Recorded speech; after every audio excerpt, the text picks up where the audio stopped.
إسعاد يونس وهي بتكتب آخر مشهد في مسلسل بكيزة وزغلول كانت عايزة تجيب اسم كبير كضيف شرف في المشهد بس علشان يعمل دور عفت العشماوي أخو زغلول، ففكرت في مين؟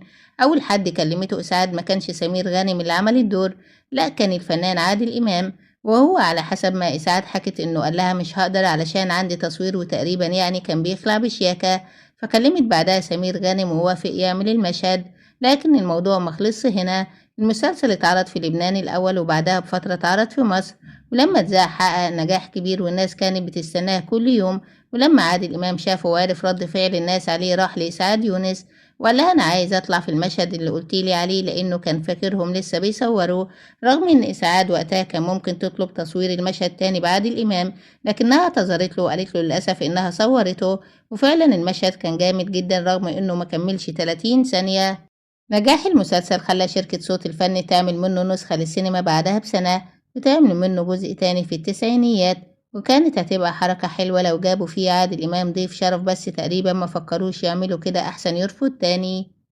إسعاد يونس قالت عادل إمام رفض بكيزة وزغلول وأودين بالفضل لسمير غانم، وكشفت إسعاد يونس إن الفنان سمير غانم لعب دور مهم في مسيرتها الفنية بعد ما رشحها للمشاركة في مسلسل حكاية ميزو، مؤكدة إن المخرج محمد أباظة طلب التعاقد معها فور انتهائها من قراءة أحد المشاهد، معتبرة أن هذا العمل كان نقطة تحول رئيسية في شهرتها. وقالت كنت باخد 4 جنيه ونص في الإعلان وكنا بنلف على المسارح علشان نلاقي شغل وجالنا مدرسة المشاغبين. وسمير غانم سعيد نور رشحني لمسلسل معاه، ولما اتسأل دي مين قال لهم دي ممثلة مش جايبها من على القهوة.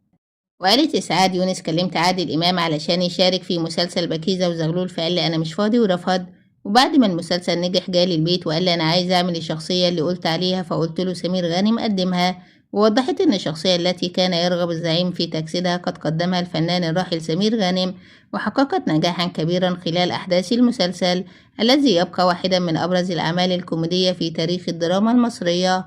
وتربط إسعاد يونس وعادل إمام صداقة قوية على مدار تاريخهم، حيث تعاونا في العديد من الأفلام في السينما أبرزها غاوي ومشاكل وإحنا بتوع الأتوبيس وشعبان تحت الصفر والمتسول، وكانت أول بطولة سينمائية بالنسبة لها خلال فيلم شعبان تحت الصفر.